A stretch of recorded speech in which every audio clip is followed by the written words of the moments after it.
बरं का मंडळी, आजचा विषय खूप महत्त्वाचा आहे. कारण आता चालू आहे उन्हाळा आणि वाळवणाची कामं चालू आहेत. तर एक गोष्ट आठवली मला.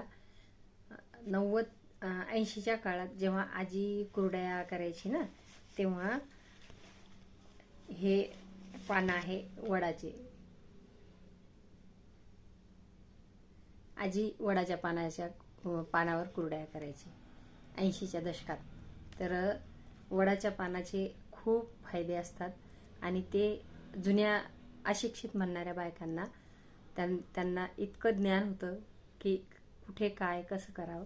त्यांनी 80च्या दशकात वडाच्या पानावर कुरडया घालायच्या. आणि मग आला 90चा काळ. 90च्या काळात पळसाची पानं. आमची आई, मावशी, काकू ह्या पळसाच्या पानावर कुरडया घालायच्या. आणि याच्या पत्रवाळ्या पण केल्या जायच्या लग्नाच्या वेळेस. लग्न असलं की भावकीतले सगळे जमा व्हायचे, पाहुणे रावणे, आणि संध्याकाळच्या वेळेला छान गप्पा करत याच्या पत्रवाळ्या शिवायचे आणि लग्नातही कामी यायचे. आणि विशेष म्हणजे कुरडयासाठी हे खूप उपयोगी पानं राहायचे.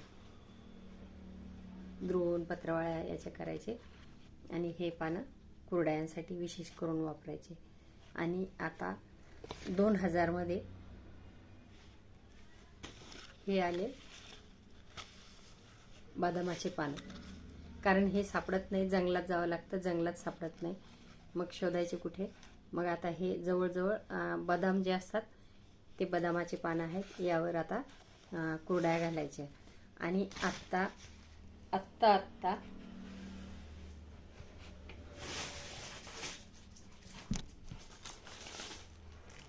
प्लास्टिक, बऱ्याच ठिकाणी बायका प्लास्टिक यूज करतात, प्लास्टिकवर घालतात.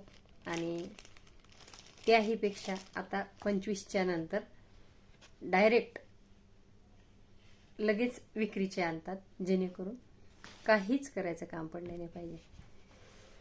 1000 रुपये द्या, 100 कुरडया घेऊन या. तर असा काळ बदलत चाललेला आहे.